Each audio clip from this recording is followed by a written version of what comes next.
kita sebagai muslim ingin husnul khotimah atau suul khotimah, Bu? Husnul khotimah. Nah, tentu saja husnul khotimah tuh gak seujug-ujug husnul khotimah. Ada prosesnya menuju husnul khotimah, betul? Makanya ada kata-kata para ulama bilang man asya ala syai' mata alaihi. Barang siapa yang hidup di atas sesuatu, maka dia akan mati dalam hal yang demikian itu. Itu rumus umum ya, Bu. Rumus umum. Rumus umum, tapi ada beberapa orang yang keluar dari rumus tersebut. Dan kita harus waspada. Saya akan mengisahkan nih sebuah kisah yang ada di zaman dulu. Kisah ini ada di dalam kitab Al-Bidayah wan Nihayah, karya Al-Imam Ibnu Katsir. Pernah dengar gak, Bu, Ibnu Katsir?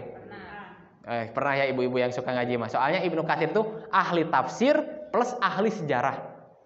Ahli tafsir, beliau menulis kitab tafsir Al-Qur'anil Azim yang memang itu kita kenal dengan tafsir Ibnu Katsir. Dan kitab sejarah beliau namanya adalah Al-Bidayah wan Nihayah. Dan kisah yang akan saya ceritakan ini ada di dalam kitab Al-Bidayah wan Nihayah. Gimana kisahnya? Dulu ada seseorang bernama Abdah bin Abdirrahim. Siapa, Bu? Abdah bin Abdirrahim. Nah, beliau tuh ikut berperang bersama umat muslim lainnya. Mereka umat muslim saat itu mengepung Roma. Roma itu kalau sekarang mana, Bu, tahu gak? Roma sekarang di negara apa? Italia. Kalau sekarang Roma itu Italia. Nah, dulu tuh muslimin zaman dulu mengepung Roma. Mengepung Roma bersama Abdah bin Abdirrahim ini. Dikepung terus, Bu, Abdah bin Abdirrahim ini ikut jihad, semangat jihadnya, dan hafalan Qur'annya, Bu, banyak. Kalau kita hafalan Qur'annya berapa, Pak? Banyak juga ya. Banyak juga. Tapi di luar kepala semua, betul? Gak pernah masuk ya. Nah, Abdah nih banyak hafalan Qur'annya. Mujahid pula. Kesolehannya udah tidak diragukan lagi. Ikut berjihad bersama umat muslim mengepung Roma. Tapi saat mengepung Roma, Abdah tuh melihat perempuan yang menarik hatinya. Melihat perempuan yang menarik hatinya. Kemudian didatangi perempuan itu oleh Abdah. Kemudian dia bertanya Abdah tuh, Mas sabilu lil wusul ilaiki. Bagaimana caranya agar aku bisa mendapatkanmu, katanya. Kemudian perempuan ini jawab apa, Bu? Jawabnya anta tanassor. Artinya apa? Coba kamu masuk Nasrani. Masuk Nasrani, kita menikah. Dilakukan, Bu, itu sama Abdah. Masuk Nasrani, akhirnya menikah sama orang kafir. Meninggalkan agamanya. Yang selama ini dia istiqomah dengan Islamnya, dia menghafal Quran, dia tinggalkan agamanya demi seorang perempuan yang menarik hatinya. Kemudian beberapa waktu kemudian umat-umat muslim tuh bertemu dengan Abdah nih. Terus ditanya, bagaimana kabarmu Abdah? Bagaimana kabar Al-Quranmu? Mana Quran dulu yang selama ini kamu hafal di mana? Terus kata Abdah apa, Bu? I'lamu anni unsitul Quran kullah. Ketahuilah bahwa aku telah lupa Al-Quran semuanya kecuali 2 ayat. Coba sebutkan ayat itu, katanya. Dia bacakan, Bu, rubama yawaddul ladzina kafaru law kanu muslimin. Ini Al-Hijr ayat 2. Kemudian ayat 3-nya dzarhum ya'kulu wa yatamatta'u wa yulhihimul amal fasaufa ya'lamun.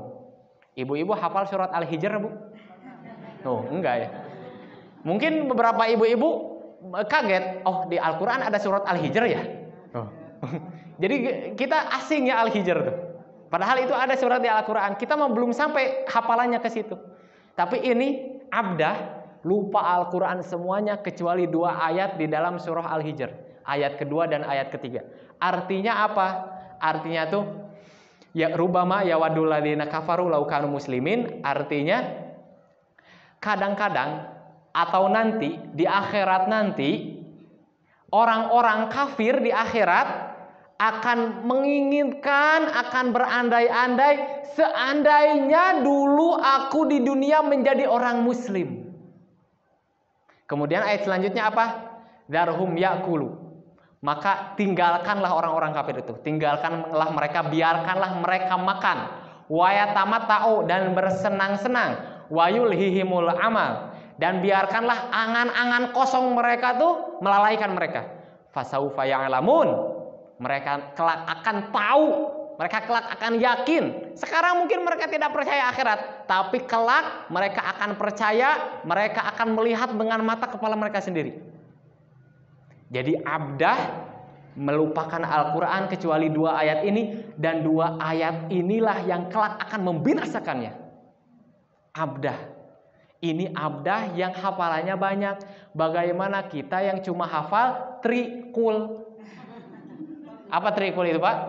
Qul huwallahu ahad, qul a'udzu birabbil falaq, qul a'udzu birabbin nas. Kalau ditambah kuliah berarti jadi forkul. Tuh bagaimana kita? Makanya itulah hidayah, hanya milik Allah. Gak bisa kita sombong tuh hanya dengan tarawih kita yang 11 rakaat tuh gak bisa. Gak bisa kita sombong hanya dengan kita gak absen ngaji setiap hari Ahad di Masjid Al-Fitrah, gak bisa kita sombongkan. Karena kalau sampai kita sombong, nah bisa jadi kita berakhir dengan seperti itu. Na'udzubillahi min dzalik. Nah, itu kisah orang yang su'ul khotimah.